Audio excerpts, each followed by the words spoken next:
আজকে 20শে জুন পশ্চিমবঙ্গ দিবস। পশ্চিমবঙ্গ দিবস সম্বন্ধে কিছু তথ্য আমাদের জেনে রাখা প্রয়োজন, যা ইতিহাস নির্ভর। 1947 সালে ব্রিটিশ সরকার ভারতকে একটি প্রস্তাব দিয়েছিল, যেখানে বলা হয়েছিল বাংলাকে ভারত এবং পাকিস্তান কোনো রাষ্ট্রের সাথেই যুক্ত না করে একটি স্বাধীন সার্বভৌম রাষ্ট্র হিসেবে ঘোষণা করা হবে। এই প্রস্তাবকেই বলা হয় অখণ্ড বাংলা বা ইউনাইটেড বেঙ্গল প্রস্তাব। এই পরিকল্পনার মূল ধারাগুলি ছিল বাংলাকে বিভক্ত করা হবে না, বাংলা আলাদা একটি স্বাধীন সার্বভৌম রাষ্ট্রের মর্যাদা পাবে। দ্বিতীয়ত, হিন্দু মুসলিম উভয় সম্প্রদায় এখানে যাতে নিজেদের মধ্যে ভাগাভাগি করে শাসন ব্যবস্থা পরিচালনা করতে পারে, তার জন্য ব্যবস্থা নেওয়া হবে।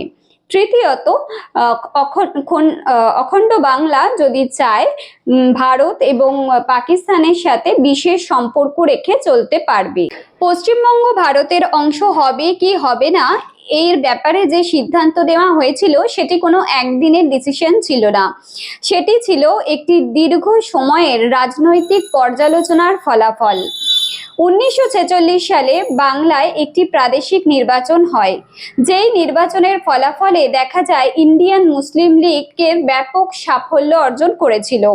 অন্যদিকে হিন্দু এলাকাগুলিতে দেখা যায় যে ইন্ডিয়ান ন্যাশনাল কংগ্রেস হিন্দু মহাসভার প্রভাব বাড়তে শুরু করেছে। 1946 সালে ডিরেক্ট অ্যাকশনের পরে বাংলায় যে সাম্প্রদায়িক দাঙ্গা দেখা দিয়েছিল, সেই সাম্প্রদায়িক দাঙ্গার ভয়াবহতা এবং ক্ষয়ক্ষতি পর্যালোচনা করে কংগ্রেসের কেন্দ্রীয় নেতৃত্ববৃন্দ, হিন্দু মহাসভা, কমিউনিস্ট পার্টির কিছু সদস্য এবং বাংলার সামগ্রিক মানুষজন চেয়েছিল বাংলাকে ভাগ করে নিতে।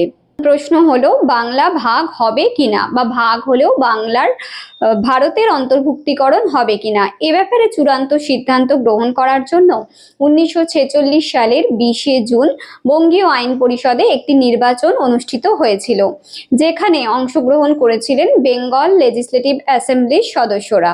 এই নির্বাচনে টোটাল 58 জন সদস্য বাংলা ভাগ এবং বাংলাকে ভারতের অন্তর্ভুক্তিকরণের পক্ষে ভোট দান করেছিলেন এবং 21 জন সদস্য এর বিপক্ষে। যারা এর পক্ষে ভোটদান করেছিলেন তাদের মধ্যে কংগ্রেসের বহু নেতা ছিলেন। এছাড়া হিন্দু মহাসভার ডক্টর শ্যামাপ্রসাদ মুখার্জি ছিলেন।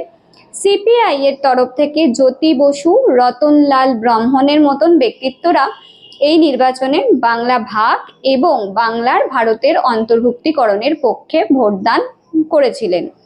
অর্থাৎ দেখা যাচ্ছে যে ব্যক্তিগত ক্ষেত্রে তাদের মতাদর্শের তফাৎ থাকলেও জাতীয় স্বার্থের জন্য তারা এক্ষেত্রে সকলে একমত হয়েছিলেন এবং বাংলা ভাগ এবং বাংলাকে ভারতের অন্তর্ভুক্তিকরণ করে রাখার পক্ষে ভোট দিয়েছিলেন।